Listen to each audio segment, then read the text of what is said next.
Greater పరిధిలో లేని జిల్లాల్లో అత్యధిక సీట్లు సాధించుకొని కాంగ్రెస్ సొంతంగా ప్రభుత్వాన్ని ఏర్పాటు చేసింది. అయితే గ్రేటర్లో మాత్రం ఖాతా తెరవలేకపోయింది. అందుకే ఇప్పుడు రాజధాని పరిధిలో బలం పెంచుకునే పనిలో పడిందట. గత బీఆర్ఎస్ సర్కార్ ఉపయోగించుకున్న ఆపరేషన్ ఆకర్షణే కాంగ్రెస్ కూడా ప్రయోగిస్తుందంటున్నారు. ఆ క్రమంలో గ్రేటర్ పరిధిలో వలసలపై జోరుగా ప్రచారాలు మొదలయ్యాయి. కారు దిగి హస్తం గూటికి చేరటానికి పలువురు కార్పొరేటర్లు రెడీ అవుతున్నారంటున్నారు. వారితో పాటు ఎమ్మెల్యేలు కూడా కాంగ్రెస్ వైపు చూస్తున్నారన్న ఊహాగానాలు చెలరేగుతున్నాయి. ఆ ఎఫెక్ట్ తోనే మాజీ మంత్రి కేటీఆర్ పార్టీ ప్రజాప్రతినిధులతో స్వయంగా మీటింగ్ పెట్టి మరీ వారికి భరోసా ఇస్తున్నారట.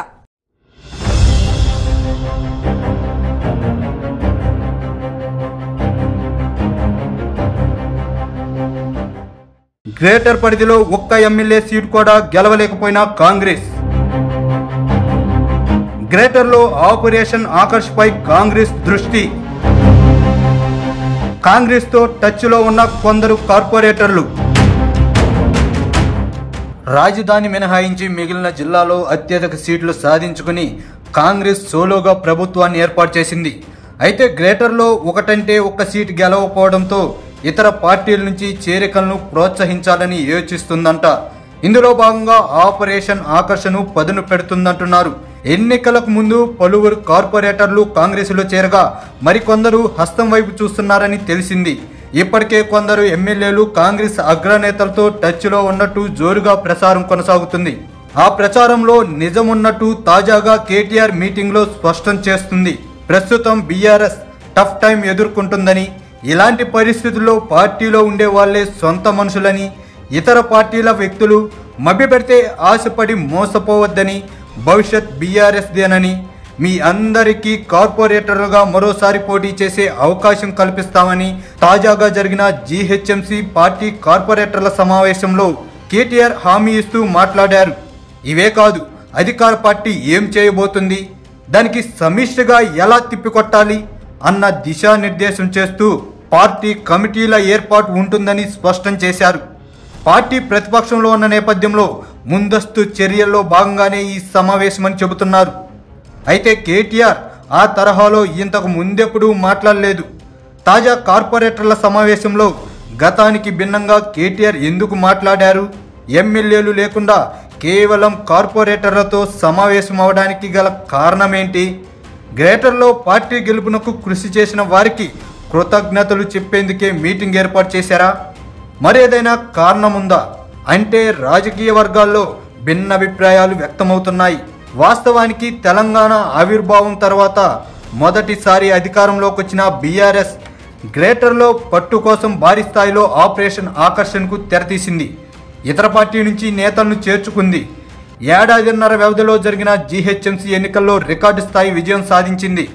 అంతకుముందు అభ్యర్థులు లేక జీహెచ్ఎంసీ ఎన్నికల్లో పోటీ చేయని పార్టీ అధికారంలోకి వచ్చిన అనంతరం అనూహ్య విజయం సాధించింది.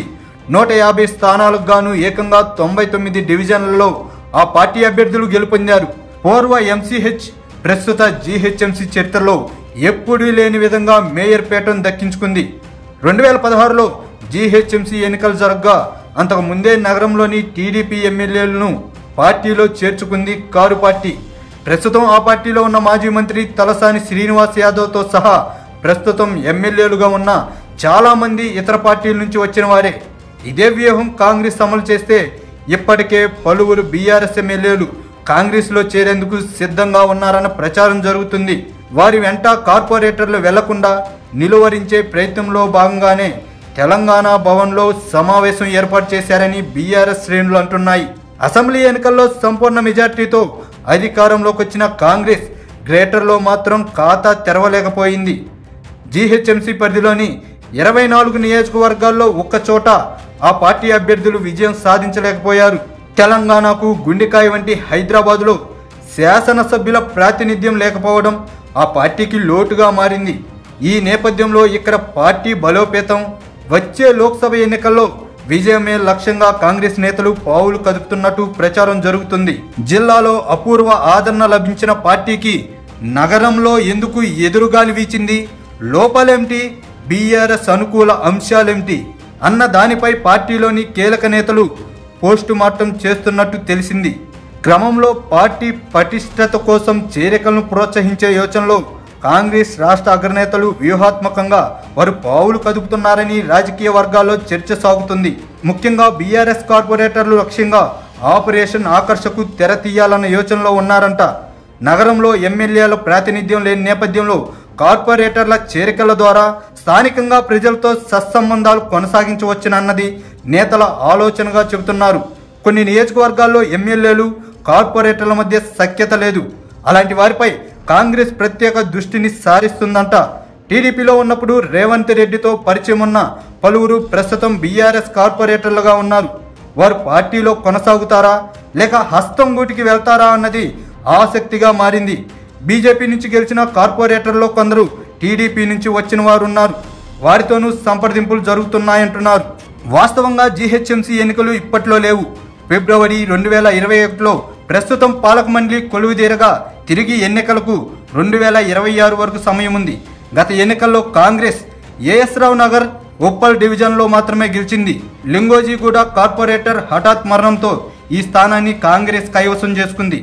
దీంతో గ్రేటర్ కౌన్సిల్లో ఆ పార్టీ సభ్యుల సంఖ్య 3కు పెరిగింది. బీఆర్ఎస్ కార్పొరేటర్లు 56, బీజేపీ 48, ఎంఐఎం నుంచి 44 మంది విజయం సాధించారు. అనంతర పరిణామాల నేపథ్యంలో పార్టీల బలాబలాలు మారాయి. కొందరు కార్పొరేటర్లు బీఆర్ఎస్ నుంచి కాంగ్రెస్లోకి చేరగా ఒకరు పార్టీ వీడారు. 7 కార్పొరేటర్లు హస్తం గూటికి చేరారు. బీఆర్ఎస్ నుంచి 7 కార్పొరేటర్లు పార్టీ మారిస్తే బీజేపీ నుంచి 6, కాంగ్రెస్ నుంచి 1 ఆ పార్టీలో చేరారు.